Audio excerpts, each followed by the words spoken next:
Good afternoon everyone. House the जोश। चलो, audio का वीडियो, वीडियो का ऑडियो, सब बराबर क्या दोस्त? इनपुट टैक्स क्रेडिट का चैप्टर चल रहा है और आज ये चैप्टर अपनी अंतिम सांसें लेगा। आज चैप्टर खत्म होगा। थोड़ी थोड़ी बातें हमारी इस चैप्टर की रह गई है। फटाफट से एक बार आप कहें तो 10 मिनट में क्विक रिवीजन कर लें क्या? अच्छा, इस बार रिवीजन में आपसे पूछते जाता हूँ, आप बताते जाना, ठीक है? चलो, सबसे पहले sir, input tax credit. Input tax credit क्या होता है? जो हमने परचेज करा, जो भी हमारा इनपुट है, उस पे जो हमने टैक्स पे करा, उसका क्या ले लेना? क्रेडिट ले लेना। क्या ऐसे ही क्रेडिट मिल जाता है कि क्रेडिट की बहुत सारी कंडीशंस होती है? सर, बहुत सारी कंडीशन में पहली कंडीशन बोलो। ठीक है, रजिस्टर्ड पर्सन होना चाहिए। अच्छा, कौन सा रजिस्ट्रेशन? नॉर्मल रजिस्ट्रेशन की कंपोजिशन? नॉर्मल, ठीक है, एक पॉइंट। दूसरा, गुड्स एंड सर्विसेज रिसीव हो जाना चाहिए। अच्छा, रिसीव फर्स्ट लॉट की लास्ट लॉट? Last lot. और सर्विसेज कंप्लीशन की डेट देखेंगे, सर्विस कब इनिशिएट हुई वाली डेट नहीं देखेंगे।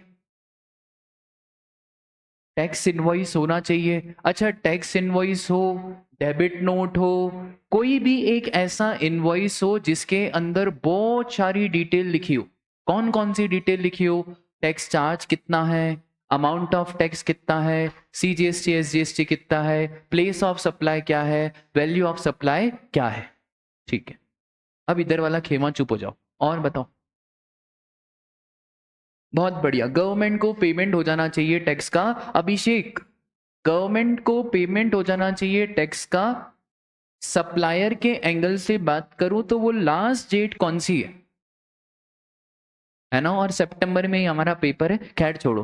तो 30 September of the next financial year. अगर 30 सितंबर तक सप्लायर ने पे नहीं करा तो रेसिपेंट का आईटीसी रिवर्स हो जाएगा। अच्छा, रेसिपेंट कब तक आईटीसी रिवर्स करेगा? 30 November of the next financial year. ठीक है, इसके बाद और इधर वाला खेमा रुक जाओ। मैडम, आप बताओ कोई एक आईटीसी का पॉइंट। अरे नहीं, कोई भी एक आईटीसी की कंडीशन बताओ। वो पॉइंट हो चुका।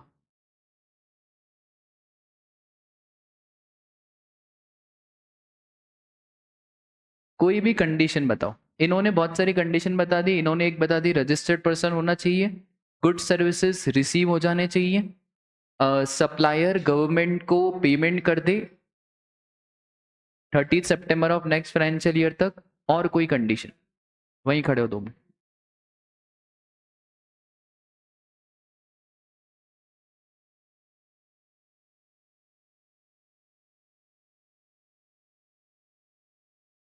गुड्स जो आगे बेच रहे हैं वो एग्जेम्प्ट नहीं होना चाहिए। आगे से जीएसटी ला के दोगे तो पीछे से आपको आईटीसी मिलेगा। बैठो। अरे आ जाओ आ जाओ, एक एक। अभी रुको, क्वेश्चन पूछेंगे फिर। डेप्रिसिएशन का पॉइंट क्या है ना? आईटीसी में एक पॉइंट है डेप्रिसिएशन का। चलो तुम बता दो। 10 लाख की असेट ऐसे बताओ ना। 10 लाख की असेट, उस पर 18% जीएसटी, 1,80,000, टोटल हो गया 11,80,000। पूरी वैल्यू मतलब?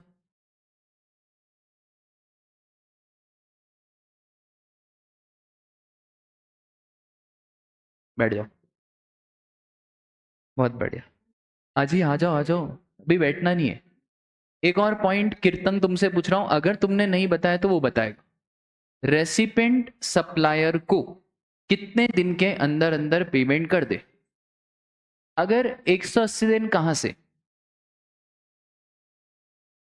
बहुत बढ़िया, अगर 180 दिन के अंदर अंदर पेमेंट कर दिया तो आईटीसी मिल जाएगा। और अगर 180 दिन के अंदर नहीं करा तो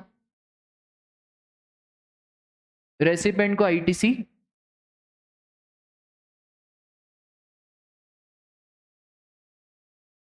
180 दिन तक अगर नहीं करा तो रेसिपेंट को आईटीसी क्या करना पड़ेगा? रिवर्स। ठीक है, बैठ जाओ। इसका एक्सेप्शन है। दो एक्सेप्शन इसके इंपॉर्टेंट है, कौन से, जहां पे ये 180 दिन वाली लिमिट नहीं लगेगी।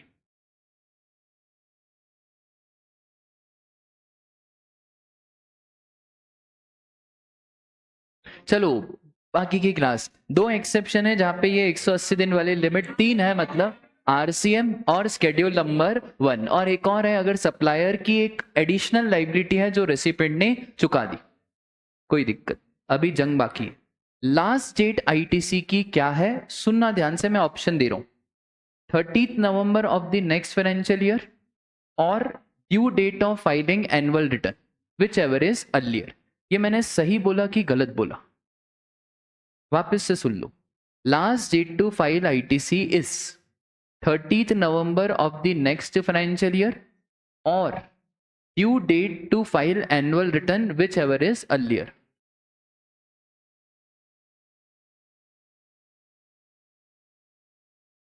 हाँ जी क्लास, सही बोला कि गलत बोला? वापस से last date to claim ITC 30th November of the next financial year और due date to file annual return, due date नहीं है ये, इसको सजा देंगे, और due date to file annual return नहीं है, date of filing of annual return.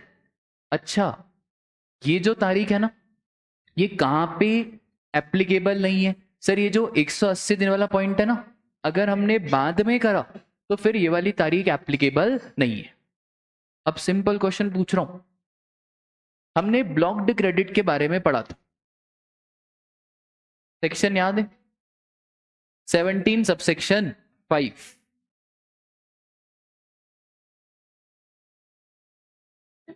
ठीक है, बॉटल पेस के नाम पे आई, बिल भी आया, पेस को क्रेडिट मिलेगा या नहीं, बिजनेस यूज, गला नहीं चलेगा, पेस को क्रेडिट मिलेगा नहीं मिलेगा? क्यों, ये तो बिजनेस यूज है, लिख भी, लड़की भी अच्छी है तो बोल रही बिजनेस यूज है। क्या क्या क्या? बहुत बढ़िया। फूड बेवरेजेस आउटडोर केटरिंग, इनका क्रेडिट नहीं मिले। मैंने कोचिंग ही बंद कर दी, पेस वालों ने क्या करा ना, अपना ही एक कैंटीन चालू कर दिया। इन्होंने क्या करा, अब बॉटल खत्म हो गई थी पानी की, तो अब ये नीचे से बॉटल लेके और फिर बेच रहे, तो क्या क्रेडिट मिल जाएगा?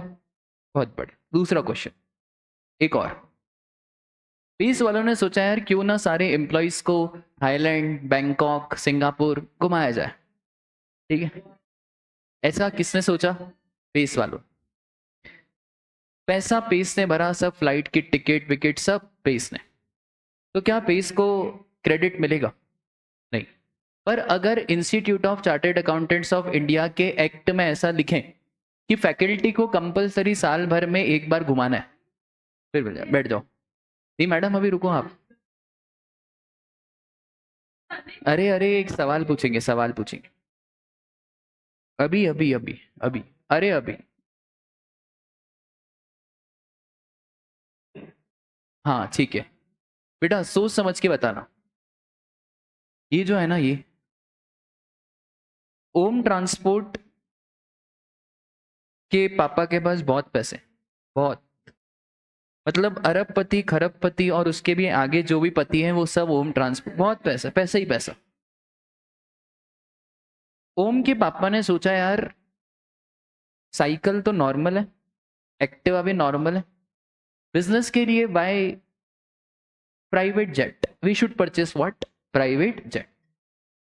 मैंने इनको बेचा, सर आप प्राइवेट जेट भी बेचते हो, मैं तो सब बेच देता हूँ। तो प्राइवेट जेट मैंने ओम के पापा को बेचा, 1 करोड़ का प्राइवेट जेट, उस पे 18% जीएसटी। ओम के पापा ने ओम से पूछा बेटा तू बहुत जाता है साहिल सर के क्लास में, इस जेट का क्रेडिट बिजनेस को मिलेगा कि नहीं मिलेगा? पक्का? पक्का 100% पक्का? ठीक है, इसका क्रेडिट नहीं मिलेगा।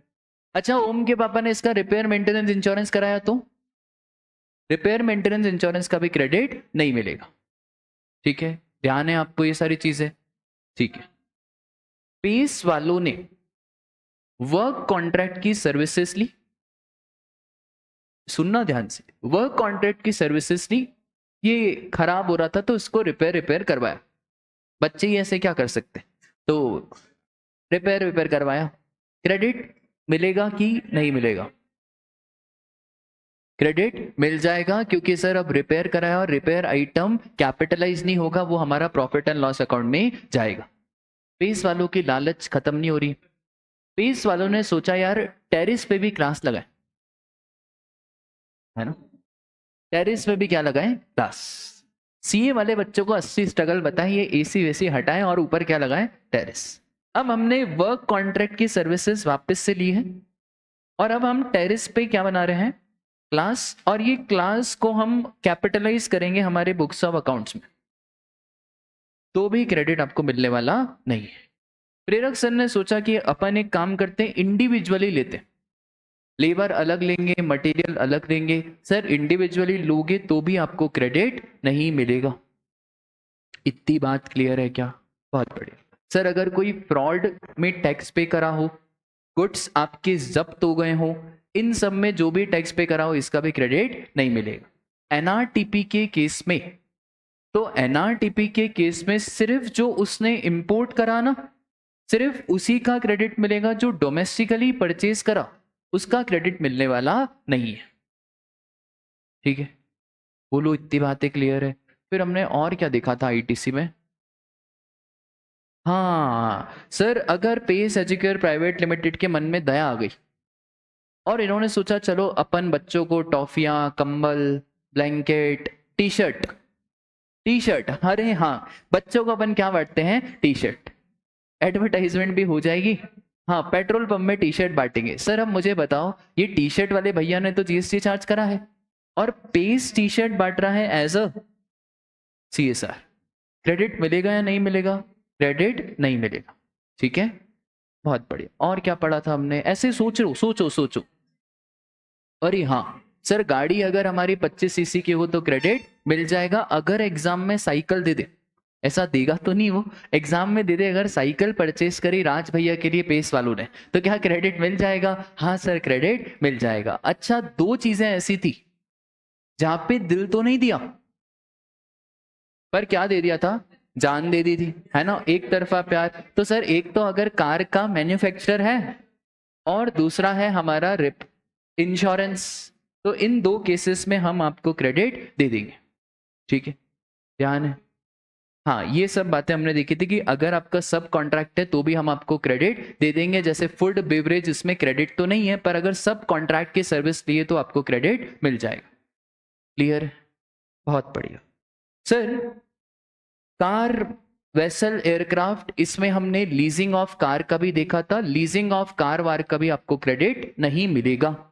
ठीक है, एक और चीज सर, हमने थोड़े खतरनाक रूल्स देखे थे, अगर आपको याद हो तो। Rule number 86 B. इतना चैप्टर बाय द वे किसी को याद होता नहीं है, सबसे टफ चैप्टर आईटीसी है। ठीक है, मतलब आप किसी भी कोचिंग के बच्चे से पूछना कि सबसे सताता कौन सा चैप्टर है, आईटीसी, क्योंकि इसका वेटेज भी सबसे ज्यादा है और पहले क्वेश्चन में भी आएगा। ठीक है, आईटीसी क्लियर है, अपने को इतना अच्छा आईटीसी याद है, मतलब समझो कि जीएसटी पे अपनी कमांड बहुत अच्छी है। ठीक है, चलो सर, रूल नंबर 86 बी क्या बोलता है? 86 बी, सर अगर आपका टर्नओवर 50 लाख से ज्यादा है, पर टर्नओवर में किसको हटा दो? सर एग्जेम्प्ट हटा दो और जीरो रेटेड हटा दो। जीरो रेटेड में दो चीजें आती है, एक्सपोर्ट और स्पेशल इकोनॉमिक जोन। इनको हटा के अगर आपका टर्नओवर किसी भी महीने में 50 लाख से ज्यादा है तो आपके ऊपर एप्लीकेबल हो जाएगा क्या? Rule 86 B. रूल 86 बी क्या कहता है? अच्छा, अगर मैं ऐसा कहूं कि 1% would be paid in E cash ledger, ये लॉ का अपमान है, ये लाइन ही गलत है। ठीक है, तो ये बोलना ही गलत है। आपको क्या बोलना है? You can use maximum 99% of your output tax liability और ITC available whichever is lower. Sir ये तो हमें समझ में आ गया कि सरकार थोड़ा बहुत पेमेंट चाहती है with E cash ledger. Rule 86 भी कहां एप्लीकेबल नहीं है?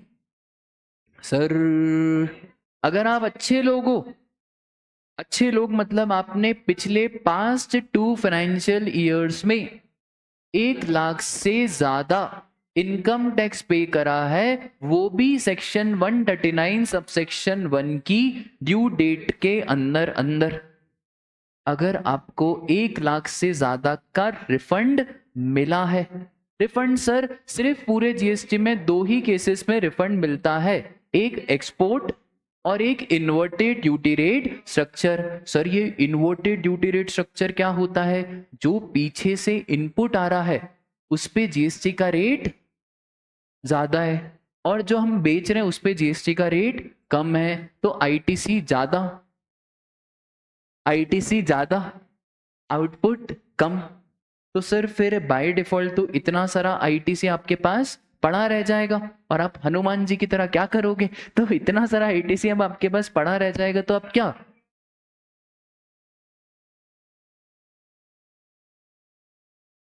तुम रिकॉर्डिंग ले लेना। हाँ चलो चलो देखो, इन्वर्टेड ड्यूटी रेट स्ट्रक्चर क्या होता है? इन्वर्टेड ड्यूटी रेट स्ट्रक्चर मतलब आपके पास आईटीसी बहुत ज्यादा पड़ा है ना, बहुत ज्यादा, इतना ज्यादा ये ज्यादा आईटीसी, और पर आउटपुट टैक्स लायबिलिटी में जो आपको पे करना है वो बहुत कम है।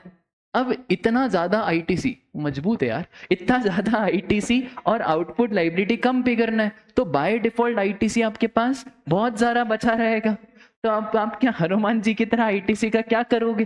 तो सर सरकार आपको आईटीसी का क्या देगी? रिफंड देगी। आई बात समझ में? बस। और रूल 86 भी एक और जगह एप्लीकेबल नहीं है, अगर क्यूमुलेटिवली क्यूमुलेटिवली आपका पेमेंट 1% से ज्यादा हो रहा है तो भी आपके ऊपर रूल 86 भी एप्लीकेबल नहीं है। और government department, statutory authority, local authorities, यहाँ पे भी 86 भी एप्लीकेबल नहीं है। क्या आपको आईटीसी कैसे यूज करते हैं पता है? कीर्तन, तो आईटीसी कैसे यूज करते हैं सर? हमने ऐसा याद रखा था कि सबसे पहले ऐसा आएगा कौन? हाँ बड़ा भाई। तो 3 चीजें CIS और CIS, एस के साथ आप ले लो यू। तो सबसे पहले कौन? बड़ा भाई। आईजीएसटी से आईजीएसटी, उसके बाद सबसे पहले आईजीएसटी को पूरा खत्म करना है, पूरा जीरो, कुछ नहीं बचना चाहिए बेटा आईजीएसटी तुम्हारा, कुछ नहीं मतलब कुछ भी नहीं। तो पहले पूरा आईजीएसटी खत्म होगा, इस आईजीएसटी को अब यूज करोगे फॉर सी या एस, कोई से भी रेशियो में। पर बाय डिफॉल्ट अगर एग्जाम बोलेगा मिनिमम पे करना है तो आप वहां पे दिमाग लगा लेना कि किसका आईटीसी पड़ा है। अगर मेरे पास एसजीएसटी का भरपूर आईटीसी पड़ा है तो मैं किस में यूज करूंगा? सी में। अगर सीजीएसटी का भरपूर आईटीसी पड़ा है तो मैं किस में यूज करूंगा? एसजीएसटी। ठीक है सर, फिर आईजीएसटी खत्म होगा, फिर बारी आएगी किसकी? सी। सीजीएसटी से पहले सीजीएसटी, पहले अपने अपनों से, फिर बाद में किसके पास जाना? परायों के पास, है ना? पहले बेटा माता पिता, फिर पत्नी। आ रही है बात समझ में? वो बाद में आई है, वो पहले आए, समझा? चलो तो पहले क्या है यार? तो पहले सी से क्या? सी। अरे ऐसा होता है यार, मतलब इसकी अब सपोज करो शादी हो गई, अब इसकी वाइफ सपोज करो पैसे मांग रही है और इसकी मम्मी भी पैसे मांग रही है, तो तुम पहले पैसे किसको दोगे? ठीक है, हाँ मम्मी को, वाइफ को नहीं, है ना? क्यों? क्योंकि लॉ ऐसा बोलता है कि पहले सी से क्या सेट ऑफ होगा? सी, फिर अगर बच जाए हाँ फिर किसको दे देना? आई, वाइफ को, है ना? फिर आखिरी में राजा क्या? एस से एस, और अगर एस बच जाए तो एस से आई।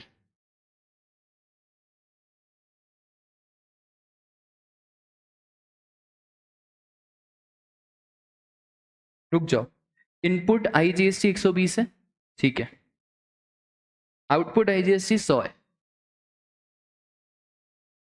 सीजीएसटी 50 का इनपुट क्या आउटपुट? इनपुट सीजीएसटी 50 का है, 100 का आउटपुट। हम्म,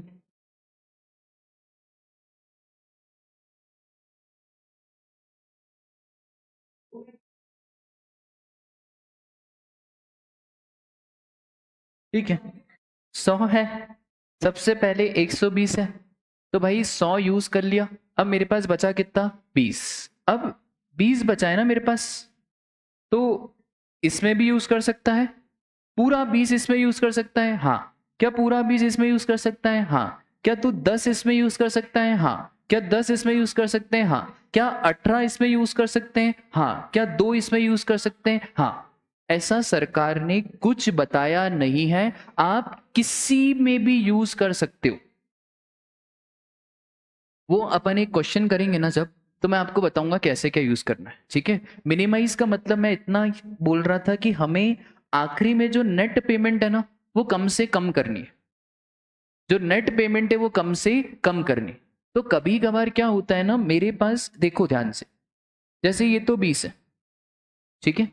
अब तुमने बोला कि सर अपन इसको कहाँ पे कहीं पे भी यूज कर सकते हैं, ये होता ही नहीं मेरे पास, तो ठीक है। तो एक दो क्वेश्चन आएंगे जब अपन मिनिमम पेमेंट की बातें करेंगे, ठीक है। अभी बस ऐसा ध्यान रखो कैसे क्या यूज होएगा, जब क्वेश्चन आएगा तो मैं और अच्छे से बता दूँ, ठीक है। बोलो यहाँ तक की बात क्लियर है क्या? बहुत बढ़िया। सर जीरो रेटेड का एक स्पेशल पॉइंट हमने देखा था कि सर जीरो रेटेड में एक तो जीएसटी आगे से आएगा नहीं, और फिर भी आपको पीछे से क्या मिल जाएगा? आईटीसी मिल जाएगा, क्योंकि सरकार एक्सपोर्ट को प्रमोट करना चाहती है। बहुत बढ़िया, हो गया बस रिवाइज, और क्या था? अच्छा, इनवॉइस की डेट अलग और डेबिट नोट की डेट अलग, दोनों की डेट अलग अलग मानी जाएगी। अब थोड़ी बहुत चीजें बच गई हैं, 10 मिनट में फटाफट से खत्म करते हैं।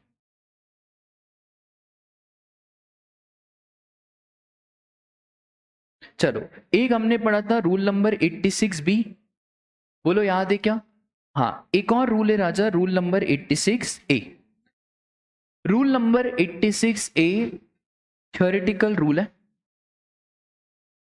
तो थ्योरी क्वेश्चन एक आता है एग्जाम में, इसका क्वेश्चन आएगा तो थ्योरी 5 मार्क्स का आएगा। सिंपली रूल 86A वो आपसे पूछेगा, सर ये रूल 86 क्या बोलता है?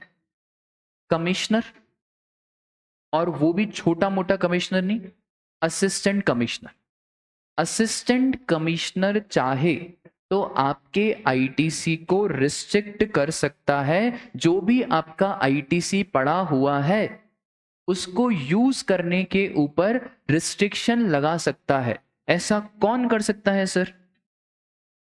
Assistant commissioner. अब एक चीज याद रखना, बहुत बच्चों का एक बेसिक सा डाउट होता है, सर आईटीसी अवेल और आईटीसी यूज में फर्क होता है क्या? जमीन आसमान का फर्क होता है। अभी क्रिकेट में इंपैक्ट प्लेयर का रूल है, क्या इंपैक्ट प्लेयर यूज करना कंपलसरी है? पर अवेल करा क्या? रहता तो है ना, पर यूज कर भी सकते हैं और नहीं भी। वैसे ही आईटीसी अवेल पता है कैसे होती है? जैसे ही सामने वाला क्या अपलोड करेगा, आपको दिख जाएगा कहां पे? 2A 2B, ठीक है। दो अलग अलग फॉर्म रहते हैं, 2A और 2B। आप अभी ध्यान रखो कौन सा 2B, वो मैंने बताया था, एक क्यूमुलेटिव रहता है और एक इंडिविजुअली दिखाता है। ये तो आईटीसी अवेल करी। अब आप यूज कब करोगे? जब आप अपना रिटर्न भरोगे, कौन सा? प्रीमियम। अच्छा, सरकार को अवेलमेंट से प्रॉब्लम नहीं है, सरकार को प्रॉब्लम है कि आपने आउटपुट लाइबिलिटी को कैश से पे न करते हुए सेट ऑफ कर दिया, और सरकार को सारी प्रॉब्लम कहां पे होती है? आईटीसी यूज में। एक चैप्टर पढ़ेंगे राजा, पेमेंट ऑफ टैक्स, वहां पे हम इंटरेस्ट कैलकुलेशन सीखेंगे। अच्छा, इंटरेस्ट कैलकुलेशन में मैं अभी आपको एक क्वेश्चन पूछूं, मुझे बताना इंटरेस्ट कब लगेगा? मैं दो चीजें लिख देता हूं,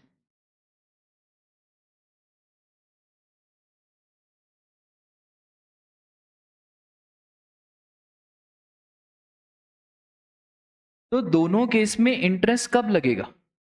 फर्स्ट में या सेकंड में? इंटरेस्ट सिर्फ फर्स्ट वाले में लगेगा, सेकंड वाले में कोई इंटरेस्ट लगने वाला नहीं है। सिर्फ आईटीसी अवेल करिए सरकार, हमने यूज नहीं करिए। तो ये पेमेंट ऑफ टैक्स में जब हम इंटरेस्ट कैलकुलेट करेंगे ना, तो वहां पे आप अलग से दिमाग लगाना कि ये आईटीसी तो है, पर इसको जब तक यूज नहीं करेंगे तब तक इंटरेस्ट की बात नहीं आएगी।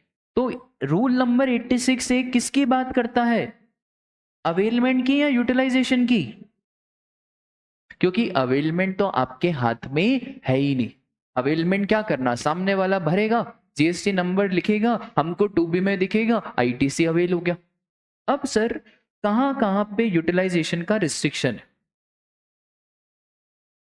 पहला, बिल इशू करा है किसने, नॉन एग्जिस्टेंट रजिस्टर्ड पर्सन, फर्जी रजिस्टर्ड पर्सन।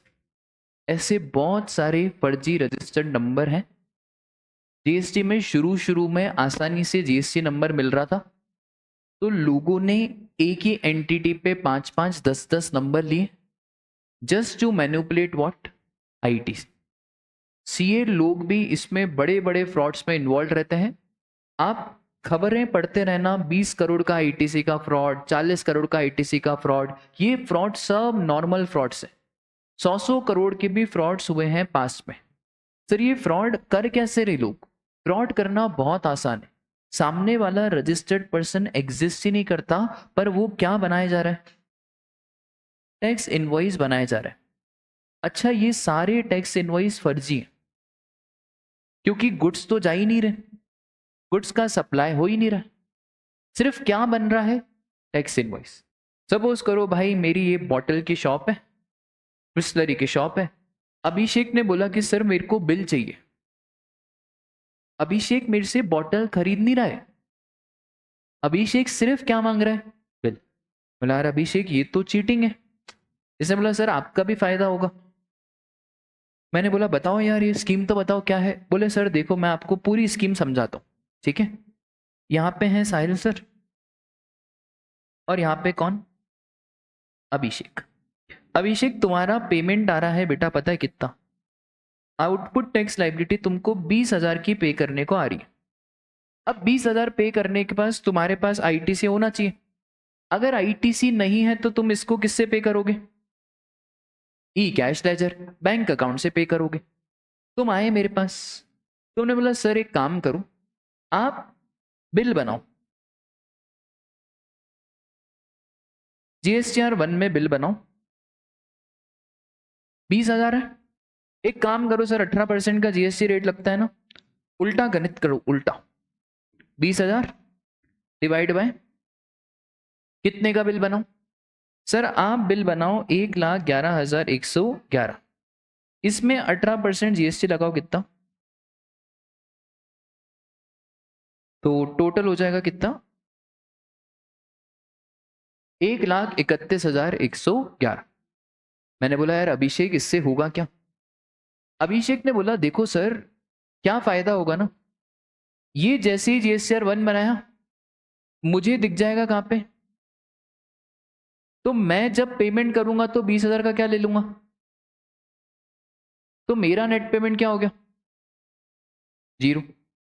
और सर आपका तो 20,000 का फिर पेमेंट आ जाएगा, आपकी भी तो आउटपुट टैक्स लायबिलिटी आ जाएगी। तो सर फायदा क्या हुआ? अभिषेक ने बोला सर आपके पास तो वैसे ही बहुत सारी आईटीसी पड़ी है।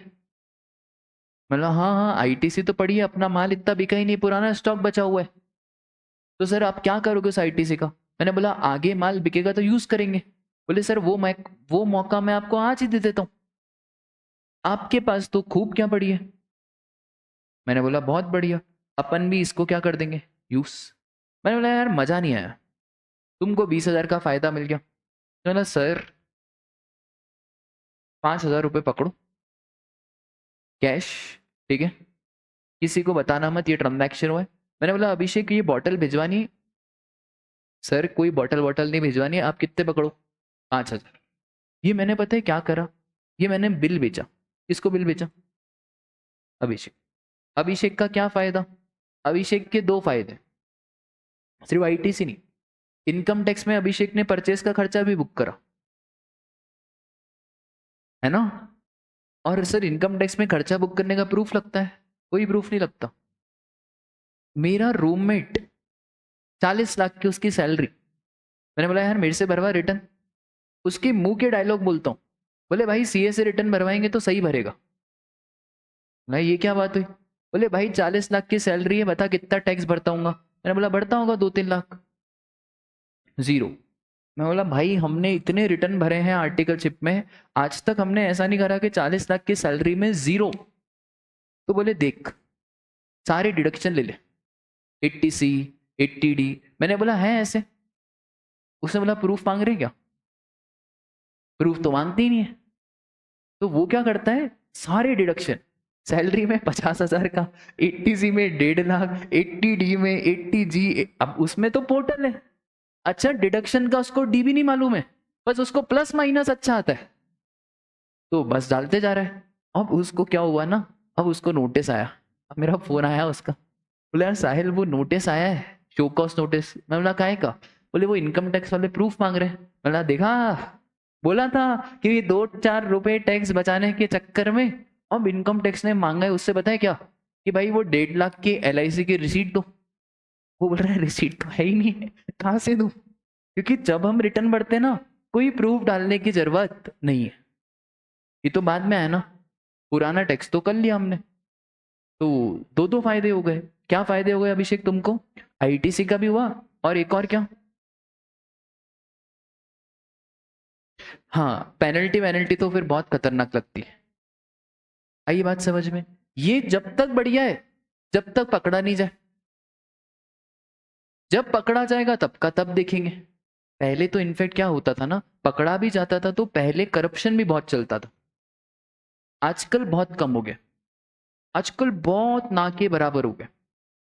बिल्कुल मतलब ऐसा हो गया है, 0 हो गया है आजकल, क्योंकि आजकल फेसलेस स्कीम आ गई। अभी आप इनकम टैक्स में भी पढ़ोगे, GST में भी पढ़ोगे फेसलेस स्कीम। सर ये फेसलेस स्कीमें क्या होती है? ये सारी स्कीम इसलिए आ रही है ना ताकि ये ITC की चोरी कम हो, इनकम टैक्स की चोरी कम हो। अब फेसलेस स्कीम में क्या होता है ना, आपको पता ही नहीं रहेगा कि आपका प्रॉपर ऑफिसर कौन है। पहले प्रॉपर ऑफिसर का नाम लिखा होता था, तो मेरे सर मेरे को बोलते थे किसका नाम लिखा है? अरे जीतू का नाम लिखा है। साहिल ये जीतू को फोन लगा, बोले राजेश, बोले सर बात करना चाह रहे हैं। तो बोले सर क्या करना चाह रहे हैं? बात करना चाह रहे हैं। तो बात करना चाह रहे हैं सर, बस वो बातचीत हो जाती है। अब कैसे बातचीत होगी, क्योंकि अब तो नाम ही नहीं लिखा है, अब बस लिखा हुआ है प्रॉपर ऑफिसर ने ऑर्डर भेजा, नीचे लिखा हुआ है इनकम टैक्स डिपार्टमेंट। अब डिपार्टमेंट में जाके सर आपने ऑर्डर भेजा, सर आपने ऑर्डर भेजा, ऐसे थोड़ी कर सकते हैं। और डिपार्टमेंट वाले भी बहुत खतरनाक होते हैं। तो आजकल मोदी जी की जितनी स्कीमें आ रही है ना, वो सब इसलिए आ रही है ताकि लोग इनकम टैक्स नहीं चुराएं और लोग ये ITC की चोरी भी नहीं करें। इसीलिए तो कौन सा रूल है हमारा, रूल नंबर 86A। तो सर कहां कहां पे असिस्टेंट कमिश्नर रिस्ट्रिक्शन लगा सकता है? पहला, पर्सन रजिस्टर्ड ही नहीं है या बिजनेस तो कर रहा है पर उस पेज से बिजनेस नहीं कर रहा है जो उसने रजिस्ट्रेशन सर्टिफिकेट के टाइम पे बताई थी। जब हमको रजिस्ट्रेशन लेना रहता है वहां पे एड्रेस बतानी पड़ती है कि कहां से बिजनेस करोगे, आपके मन में खोट है तभी आप PPOB से बिजनेस नहीं कर रहे हो। PPOB principal place of business, तो उसको प्यार से बोलते हैं क्या, PPOB। एक होता है APOB, additional place of business. तो भाई जब रजिस्ट्रेशन के टाइम पे बताया था कि यहां से बिजनेस करेंगे तो अब वहां से क्यों नहीं कर रहे हो? कल को प्रॉपर ऑफिसर चेक करने आएगा तो किसको चेक करेंगे? जगह ही नहीं है चेक करने की, है ही नहीं बिजनेस यहाँ पे। फिर सामने वाले को गुड्स ही नहीं मिला, जैसे हमने क्या बेच दिया, बिल बेच दिया। और ऐसी सप्लाई जिसका टैक्स हमने गवर्नमेंट को पे ही नहीं करा, क्योंकि गवर्नमेंट ने खुद बोल दिया कि कब तक पे कर सकते हैं, 30 September of the next financial year. ये लिमिट अमेंड होगी। सिर्फ लॉ पढ़ो मत, लॉ की लकुनास भी देखो। ये लिमिट अभी जल्दी क्या होगी, अमेंड, क्योंकि लोग इसका बहुत फायदा उठा रहे हैं। लोग क्या कर रहे हैं, GSTR 1 में तो भर रहे हैं, GSTR 1 में तो फटाफट से क्या दिखा देते हैं, रिटर्न, क्योंकि ट्रांजैक्शन दिखाने में पैसे लग रहे हैं क्या। भाई ये रोज बोलता है मेरे को कि सर आपको पार्टी दूंगा, मला हाँ हाँ सर पार्टी दूंगा, हाँ हाँ। फिर मैं इसको एक दिन राघवम पे लेके गया, इसने सारा दिमाग लगा लिया। बोले सर पापा की तबीयत खराब है, फिर मम्मी को भी सर आजकल थोड़ी तबीयत खराब है सर। अब दिमाग कब लग रहा है, कब लग रहा है पेमेंट? वादा करने में कोई दिमाग लगता है क्या? सारा दिमाग ही लगा रहे हैं इंसान का पेमेंट। तो GSTR 1 में तो सब ट्रांजैक्शन दिखाते हैं, जब पेमेंट की बारी आती है ना 3B में, तो 100 ट्रांजैक्शन में से क्या करते हैं ना, 98 तो दिखा देते हैं। फिर बोलते हैं यार 2 का जब शो कॉस्ट नोटिस आएगा तब लोगों को डर ही नहीं लगता है। इसके लिए एक और रूल लिखा है, रूल 88C। रूल 88C क्यों आया? इसलिए आया क्योंकि GSTR 1 में ट्रांजैक्शन तो दिखा दिया, पर GSTR 3B में उसका पेमेंट नहीं करा। आया क्या समझ में? तो सर आपने क्या करा है, पेमेंट ही नहीं करा गवर्नमेंट को। फिर जो ITC ले रहा है वो नॉन एग्जिस्टेंट है, या वो बिजनेस कर रहा है अदर देन PPOB या APOB, और रजिस्टर्ड पर्सन के पास क्या नहीं है सर, टैक्स इनवॉइस और डेबिट नोट। ठीक है, आजकल टैक्स इनवॉइस, आधे जनों को टैक्स इनवॉइस इशू करना आता ही नहीं है। हम टैक्स इनवॉइस वाला चैप्टर पढ़ेंगे ना, तो आप बोलोगे सर फिर तो पेस का इनवॉइस सरासर गलत है। पूरा गलत है ना, पूरा गलत। टैक्स इनवॉइस बहुत स्पेसिफिक डॉक्यूमेंट है जहां बहुत सारी चीजें लिखनी पड़ती है। क्या क्या लिखना पड़ता है sir? Location of supplier, place of supply, GST का अमाउंट ऐसे नहीं लिखना पड़ता inclusive of GST, this is totally wrong. ये लिखना ही गलत है, इंक्लूसिव ऑफ GST अलग से दिखाना पड़ता है, CGST कितना, SGST कितना, फिर अगर IGST है तो IGST कितना। सर फिर पेस ऐसा क्यों कर रहा है? ऐसा इसलिए कर रहा है क्योंकि आप लोगों को ITC वाईटीसी मिलता नहीं है। पर यही पेस अगर किसी बिजनेस एंटरप्राइज को इशू करेगा ना टैक्स इनवॉइस, तो फिर ऐसा इनवॉइस इशू नहीं करेगा जो आपको करा, फिर बिल्कुल प्रॉपर इनवॉइस इशू होगा सारी डिटेल्स के साथ। आई बात समझ में? तो ये सब चीजों में के चक्कर में असिस्टेंट कमिश्नर लगा सकता है आपके ऊपर रिस्ट्रिक्शन। सर कितने टाइम तक रिस्ट्रिक्शन? 1 साल। कितने टाइम तक रिस्ट्रिक्शन लगेगा? ये 1 साल तक रिस्ट्रिक्शन लगेगा। और अगर असिस्टेंट कमिश्नर को लग रहा है तो ये रिस्ट्रिक्शन को विड्रॉ भी कर सकता है। कौन कौन से कारण है देखो, गुड्स रिसीव नहीं हुए, एक कारण वो, टैक्स का पेमेंट गवर्नमेंट को नहीं गया, दूसरा कारण वो, सर सप्लायर एग्जिस्ट ही नहीं करता है, या सप्लायर बिजनेस करता है from other than place of business. Sir ये ऐसा कैसे सप्लायर एग्जिस्ट नहीं करता? बेटा लोग तो यहां तक हद करते हैं, इनकम टैक्स में हम मरे हुए इंसानों का भी रिटर्न भरते थे, इंसान ही नहीं है तो हमने आर्टिकलशिप में उसका भी रिटर्न भरा है जो है ही नहीं, क्योंकि पैन तो ऑपरेटिव है, पैन थोड़ी बंद कराया। जब तक पैन ऑपरेटिव है तब तक इनकम टैक्स की निगाहों में बंदा जिंदा है। तो बहुत सारे रिटर्न ऐसे भी जाते हैं। तो या तो सप्लायर नॉन एग्जिस्टेंट है और सप्लायर बिजनेस कर रहा है from place other than PPOB APOB, या तो रेसिपेंट नॉन एग्जिस्टेंट है और रेसिपेंट बिजनेस कर रहा है from the place other than PPOB और APOB। और ये रिस्ट्रिक्शन कितने टाइम तक लग सकता है सर? 1 साल तक लग सकता है, और कमिश्नर चाहे तो इस रिस्ट्रिक्शन को विड्रॉ भी कर सकता है। बोलो बात क्लियर है? कौन सी वाली? अच्छा अगर यूज करने वाली डेट ही निकल गई, नहीं चलेगा, चलेगा, चलेगा, रीअवेलमेंट में ITC चलेगा। अगर कमिश्नर ने बहुत अच्छा क्वेश्चन पूछा, सर एक बात बताओ, कमिश्नर ने रिस्ट्रिक्शन तो विड्रॉ कर दिया पर वो 30 नवंबर वाली डेट निकल गई, क्या ले सकता है ITC? हाँ ले सकते हैं, क्योंकि अब ये वाला विड्रॉल, ये वाला रिस्ट्रिक्शन हमारी वजह से नहीं लगा, किसकी वजह से लगा है? कमिश्नर की वजह से। ठीक है, गवर्नमेंट को टैक्स नहीं पे करा, वो तारीख है ना 30 September of next financial year, उस तक आपने गवर्नमेंट को टैक्स पे नहीं करा।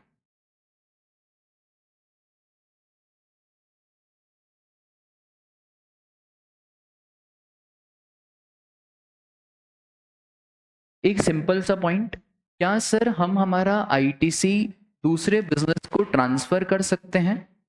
तो अगर आपका बिजनेस चेंज हो रहा है, सेल हो रहा है, मर्जर, डीमर्जर, अच्छा डीमर्जर मतलब अलग अलग होना, जैसे अभी रिलायंस का मर्जर हुआ था कि डीमर्जर? डीमर्जर, और डीमर्जर में रिलायंस में कितनी कंपनियां हो गई? तो कौन कौन सी? और अच्छा रिलायंस जियो कहाँ पे? ये मैं ऐसा क्वेश्चन पूछ रहा हूँ कि रिलायंस जियो कहाँ पे, रिलायंस इंडस्ट्रीज में कि जियो फाइनेंशियल सर्विसेज में? रिलायंस जियो को कौन हैंडल कर रहा है, रिलायंस इंडस्ट्रीज की जियो फाइनेंशियल सर्विसेज? कितने बच्चे बोल रहे रिलायंस इंडस्ट्रीज, और कितने बोल रहे कि सर रिलायंस जियो को तो जियो फाइनेंशियल सर्विसेज हैंडल करे? रिलायंस जियो को रिलायंस इंडस्ट्रीज हैंडल करता है। Jio financial services is an NBFC, non banking financial company, जिसका रिलायंस जियो से कोई इंटरलिंक नहीं है। ठीक है, आधे लोगों ने जियो के शेयर पता है क्यों खरीदे? आधे लोगों ने जियो फाइनेंशियल सर्विसेज के शेयर इसलिए खरीदे क्योंकि उनको ऐसा लग रहा था कि ये इसके अंदर क्या है, जियो। ठीक है, तो दो कारण थे, जब ये कंपनी आई थी तो मैंने भी इसके बहुत शेयर खरीदे थे। एक तो मैं भी बताता हूं मैंने क्यों खरीदे थे। डी मर्जर बहुत शानदार चीज होती है। कंपनी ने बोला कि अगर आपके पास रिलायंस इंडस्ट्रीज का इस रिकॉर्ड डेट तक शेयर है तो आपको जियो फाइनेंशियल का शेयर फ्री में मिलेगा। मैं और विजय सर कार में बैठे थे, ठीक है, मैंने अभी बता रहा हूं वो रिकॉर्ड डेट थी। मैंने बोला विजय सर क्या करना है, फ्री में मिलेगा। तो विजय सर ने बोला छोड़ो छोड़ो ये तो फ्री की चीज़ है। मैंने 2.5 लाख रुपए लगाए थे उसी दिन पे, ठीक है, आपसे कोई झूठ नहीं बोलने का। रिलायंस इंडस्ट्रीज में मैंने 2.5 लाख रुपए लगाए थे। अच्छा क्यों लगाए? क्योंकि डीमर्जर होने वाला था और जितने इंडस्ट्रीज के लूंगा शेयर उतने फोकट में मिलेंगे किसके। मैंने 75 शेयर्स लिए थे किसके, रिलायंस इंडस्ट्रीज के, और मुझे जियो फाइनेंशियल के किस में मिले, फोकट में। आज जियो फाइनेंशियल का भाव पता है कितना चल रहा है? कितना, 250-300 चल रहा होगा? कितना चल रहा है? ऐसा 300 कुछ तो चल रहा होगा ना? कितना चल रहा है? अरे इतना टाइम तो फिर जियो फाइनेंशियल सर्विसेज लिमिटेड कितना, 300, मतलब ये जो है ना 27,375, ये किसके भाई, फोकट। अच्छा ये फायदा नहीं है, रिलायंस का शेयर भी तो बढ़ा। मैंने तो कम में ही खरीदा था उस टाइम पे, मैंने कम में खरीदा तो रिलायंस का शेयर भी बढ़ा। तो आज मेरे पोर्टफोलियो में सारा थैंक यू किसको, रिलायंस के डीमर्जर को। ठीक है, तो डीमर्जर होता है amalgamation lease transfer of business. ये सब कारण की वजह से अब आपका बिजनेस आपका तो रहा नहीं, अब बिजनेस ट्रांसफर हो गया। अच्छा चलो बताओ, एग्जम्पशन चैप्टर में पढ़ा था अगर business as a going concern transfer होता है तो इस पे जीएसटी लगता है कि जीएसटी एग्जम्प्ट होता है। सर गोइंग कंसर्न बिजनेस अगर ट्रांसफर हो रहा है ना तो इसके ऊपर कोई जीएसटी वीएसटी की बातें नहीं होती, इसके ऊपर जीएसटी इज एग्जम्प्ट। पर सर एक बात बताओ, अगर पेस का बिजनेस साहिल सर बाय कर रहे हैं अगर, तो पेस की जो आईटीसी होगी वो भी किसकी हुई, मेरी हुई। सबसे पहले पेस को अपना रजिस्ट्रेशन कैंसिल कराना पड़ेगा, या ऐसा भी हो सकता है पेस रजिस्ट्रेशन कैंसिल करा ही ना और मैं बिजनेस किसके नाम से चलाऊं, पेस के नाम से। तो सर आपको जितना भी आईटीसी पेस का रहेगा ना वो अब किसको ट्रांसफर हो जाएगा, साहिल सर को ट्रांसफर हो जाएगा। पर सिर्फ आईटीसी ट्रांसफर नहीं होगा। हाँ, तो सरकार ने बोला बेटा साहिल सर इतना भी तेज मत चलो, आईटीसी तो ट्रांसफर होगा ही होगा, फिर साथ साथ में ट्रांसफर लाइबिलिटी का भी होगा। बोलो बात क्लियर है क्या? तो सर जब भी ऐसी चीजें हो रही है, ओनरशिप चेंज हो रही है, प्रोपराइटर की डेथ हो गई, तो अब सन बिजनेस चलाएगा तो आईटीसी तो ट्रांसफर होगा ही होगा और साथ में आउटपुट लाइबिलिटी भी ट्रांसफर होगी। सर कितने टाइम में अपलोड करना पड़ेगा डिटेल? तो पेज को 30 दिन के अंदर अंदर डिटेल सारी अपलोड करनी पड़ेगी। जैसे ही पेज डिटेल अपलोड करेगा पोर्टल पे, वैसे ही मुझे मेरे पोर्टल पे इन डिटेल को क्या करना पड़ेगा, एक्सेप्ट करना पड़ेगा। जैसे ही मैं एक्सेप्ट कर लूंगा ये आईटीसी मुझे क्रेडिट हो जाएगी। बोलो बात क्लियर है? एक और चीज सर, एक बात बताऊं, आपका एमपी में एक रजिस्ट्रेशन ऑलरेडी था, आप चाहते हो दूसरा जीएसटी नंबर लेना, क्या ले सकते हैं? हाँ ले सकते हैं। अगर आपने दूसरा जीएसटी नंबर लिया तो ये दोनों क्या कहलाएंगे, है ना, ये दोनों कहलाएंगे हमारे डिस्टिंक्ट पर्सन। क्या ऐसा भी हो सकता है इस जीएसटी नंबर पे जो मेरा आईटीसी है मैं इसको ट्रांसफर कर दूं? हाँ सर, ऐसा भी हो सकता है, जो आईटीसी है ना वो आप इसको ट्रांसफर कर दो, पर सिर्फ आईटीसी ट्रांसफर नहीं हो सकता, आईटीसी भी ट्रांसफर करना पड़ेगा और आउटपुट लायबिलिटी भी ट्रांसफर करनी पड़ेगी। सर पता कैसे चलेगा? ये वाला जीएसटी नंबर डिटेल अपलोड करेगा कॉमन पोर्टल पे और फिर 30 दिन के अंदर अंदर एक्सेप्ट हो जाएगा, और जैसे ही एक्सेप्ट होगा आपको आईटीसी ई क्रेडिट लेजर में क्रेडिट हो जाएगा। ठीक है, एमसीक्यू पॉइंट ऑफ व्यू से बस ये चीजें ध्यान रखना, ऐसा पूरा क्वेश्चन इसका कभी नहीं आता, बस एमसीक्यू पॉइंट ऑफ व्यू से ये कभी कभार उन्होंने रेयरली पूछ लिया तो क्या पूछेंगे वो आपसे, वो टाइम लिमिट पूछ लेंगे। ठीक है सर, ये जो ट्रांसफर होगा आईटीसी ये कौन से रेशियो में होगा?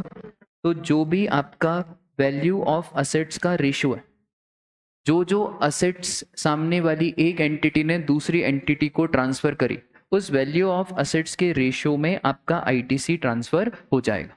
ठीक है, दो चीजें बस ध्यान रखना, एक टाइम और दूसरा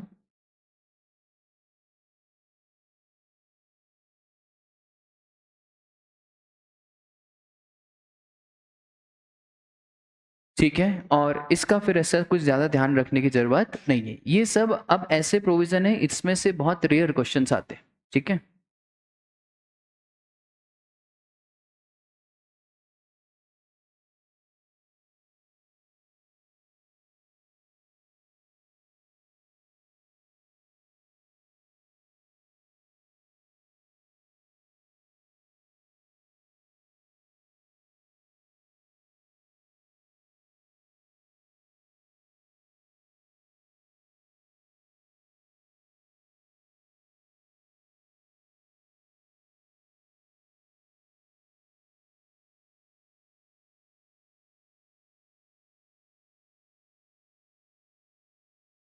ये पेज नंबर 57 पे ये वाले डायग्राम को आप काट दो,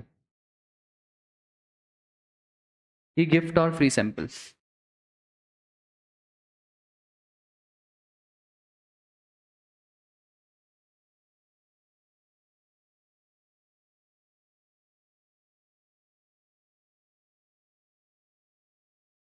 बहुत बढ़िया, इसी के साथ आपका विशाल काया चैप्टर इनपुट टैक्स क्रेडिट डन दनादन क्या होता है, खत्म होता है। अब एक चीज समझो ध्यान से, हमारा जीएसटी कितने नंबर का है? 50। इस 50 मार्क्स में से 35 मार्क्स एमसीक्यू सब मिला जुला के ये 4-5 टॉपिक से आते हैं। ठीक है, इसका मतलब है सर फिर इस पे ज्यादा ध्यान देना है 100%। सर कौन कौन से वो टॉपिक है? Supply, exemption, value of supply, charge of GST, बस ये टॉपिक आपके इतने सॉलिड होने चाहिए कि बस ये कर लिया तो समझ जाना आपकी जीएसटी की नैया पार हो जाएगी। Composition is included in value of supply. तो 35-40 मार्क्स इन्हीं टॉपिक में से कवर होते हैं, और फिर बाकी के बहुत सारे एडिशनल टॉपिक्स आएंगे जिनका तो अगर रिवीजन लेक्चर भी देख लिया ना तो भी काम हो जाए। ठीक है, तो ये तो आपका बहुत सॉलिड होना चाहिए। संडे का आपका टारगेट है,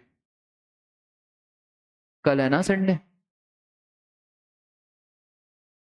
यार देखो अपन फिर क्वेश्चन करेंगे ना तो मजा नहीं आएगा, फिर मैं क्वेश्चन कराते रहूंगा और आप सुनते जाओगे। तो सुनो तो सही, आप सुनो, आपने एक बार का रिवीजन तो करके रखा है ना, जो मैंने आपको एक पुरानी डेडलाइन दी थी, हाँ देख लिया है ना? बस एक बार और, बस एक बार और ये वाले चैप्टर, अरे डबल स्पीड में, पक्का डबल, ज्यादा नहीं, बस ये वाले डबल स्पीड। ठीक है पक्का।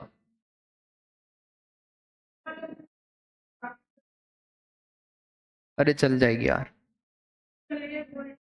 है ना, यही। हाँ सब प्लीज ये देख लो, डबल स्पीड में देख लो, 1.5 में देख लो। एक चीज कर, ये मुश्किल से होंगे 3 घंटे के डबल स्पीड में, 2-3 घंटे के। तो एग्जाम देखो, जो आ रहा है उसको मत देखो, जो आता है उसके पेज पलटा दो, मैं सब नहीं बोल रहा। जैसे एग्जामिशन आता है, अब ये भी पढ़ा है तो वापस से करने की जरूरत नहीं, सिर्फ एक बार ओवरव्यू करके बुक घुमा के आ जाओ बस। इतना तो कर सकते हो यार, संडे, ठीक है, आपको कसम, अटेम्प्ट की, अटेम्प्ट की कसम।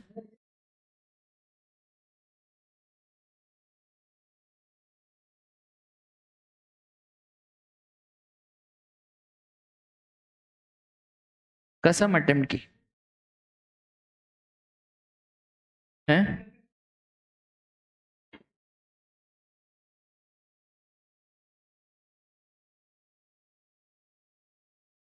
हाँ टाइम तो बहुत है।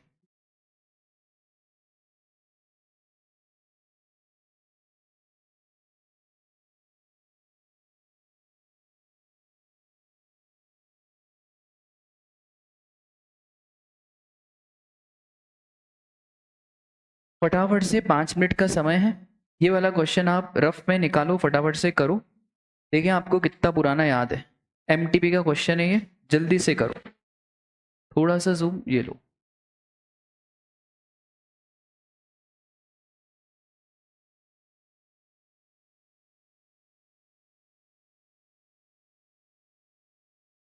ये अभी कौन आया था? खुश है ना? खुश खुश नहीं रहता यार।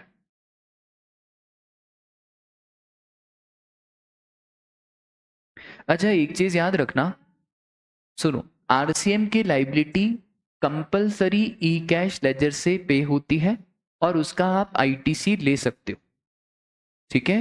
एक चीज हमेशा याद रखना, मतलब आप एक टी शर्ट बनवाओ, उस टी शर्ट पे 2 चीजें लिखवाना, आगे तो वो सी आई एस वो सेट ऑफ करने का, और पीछे एक क्या लिखवाओगे कि आरसीएम की लाइबिलिटी कंपलसरी किससे पे होती है? ई कैश लेजर से, और उसका आप क्या ले सकते हो? आईटीसी। ऐसे किताबों के बड़े बड़े पन्नों में ऐसा बड़ा सा वो खून के अक्षरों से लिख दो कि आरसीएम की लाइबिलिटी ई कैश लेजर में पे होती है।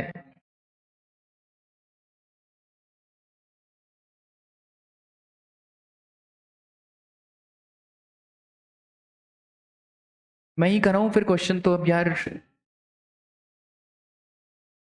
साथ में करें। चलो, चलो जय हो विष्णु भगवान की। Vishnu Bhagwan a registered supplier of goods and services at Calcutta has furnished following information for the month of February. फरवरी से मेरे को ही प्यार नहीं, इंस्टीट्यूट को भी प्यार है। चलो पहला, अभी सुनो, intra state taxable, intra state supply of taxable goods including 1 lakh as advance, invoice for the entire value is issued on 15 February. क्या गुड्स के केस में एडवांस की डेट रिलेवेंट होती है? याद है टाइम ऑफ सप्लाई। गुड्स के केस में 2 बातें, डेट ऑफ इनवॉइस और due date of invoice, whichever is earlier. 10 रुपए कैश। एक गुड्स का केस ऐसा भी है जहां पे डेट ऑफ पेमेंट रिलेवेंट है।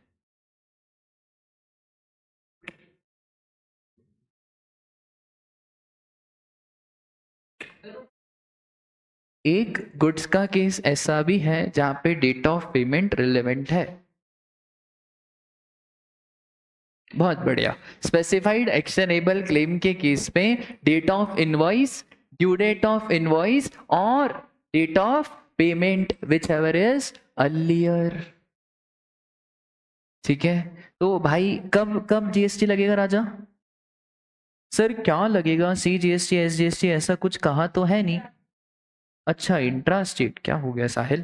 तो 4 lakh C GST S GST, rate कितना है? 9% क्या पहला ट्रांजैक्शन हो जाएगा सब बच्चों से? वाओ। दूसरा तो आप पक्का गलत करोगे। बहुत बढ़िया, पर्चे से इसका आईटीसी नहीं मिलेगा। तीसरा देखते हैं किसको याद है।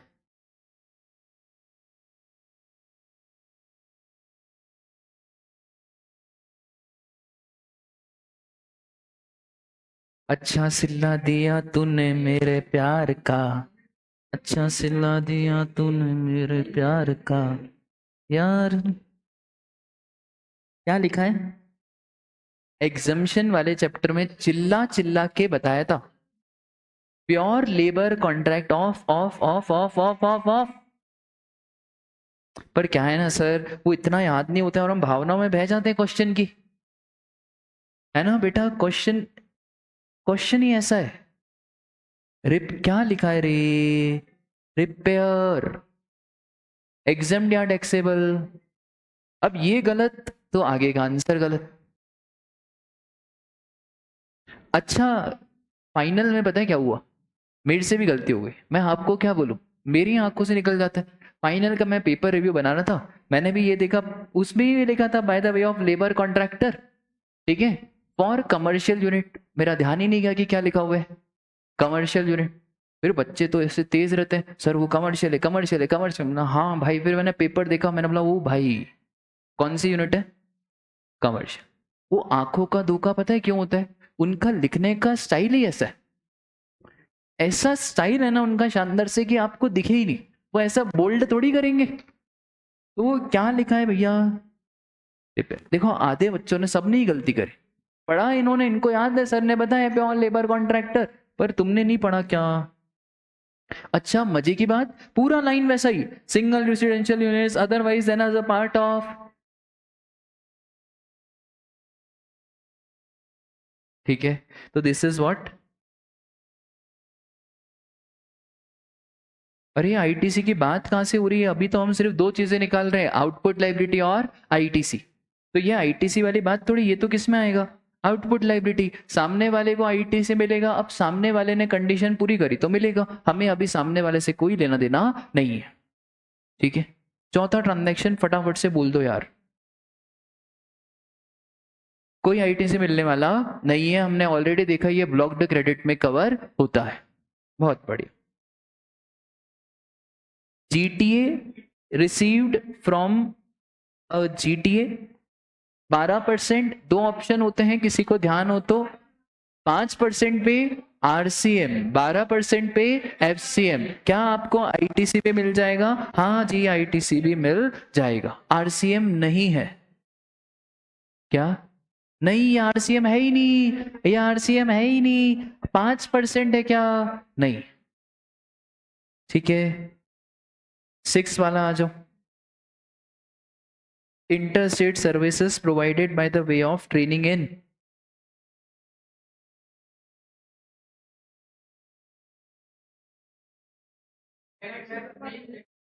भाई क्यों टैक्सेबल? हाँ तभी तो नीचे करा सर आपने। ये क्या है? छोटू छोटू पॉइंट, है ना? तो ट्रेनिंग हमने पढ़ा था, training in sports and recreational activities, ऐसा हमने पॉइंट पढ़ा हुआ था। पर वहां पे क्या था भाई? इंडिविजुअल और चैरिटेबल। बुलू डन है क्या क्लास? जल्दी से 7th वाला।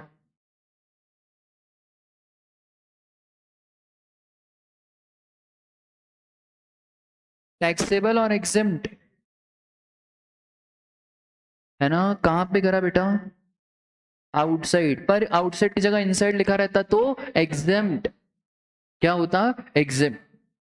देखो दो चीजें कंफ्यूज मत हो, आउटपुट लाइबिलिटी मतलब सेल के ट्रांजैक्शन, किसके ट्रांजैक्शन? सेल के, जो हमने सर्विसेज प्रोवाइड करी। इनपुट परचेज के ट्रांजैक्शन, जो हमने गुड्स लिए या सर्विसेज अवेल करी। तो पहले तो ये पता लगाना रहेगा कि आउटपुट में जा रहा है या इनपुट में। आया समझ में? ये सेल है, सेल हमने प्रोवाइड करी। अच्छा आप पक्का गलत करोगे यार, अरे यार आप सीख गए हो तो ये वाला कहाँ मिलेगा आपको? लास्ट स्लॉट में मिलेगा। और फिर आपको ये सीजीएसटी एसजीएसटी आईजीएसटी के आईटीसी दे के रखिए। Turnover of the Visto limited was 2.5 crore in previous financial year, ठीक है।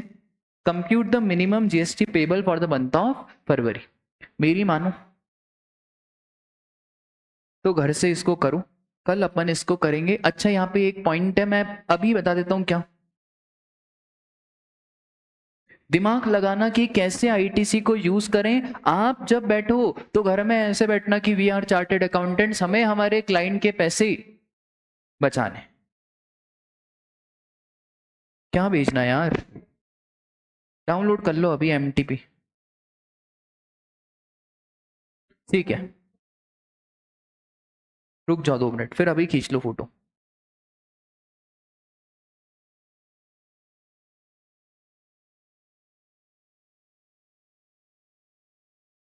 चलो आज के लिए बस इतना ही, मिलते हैं कल।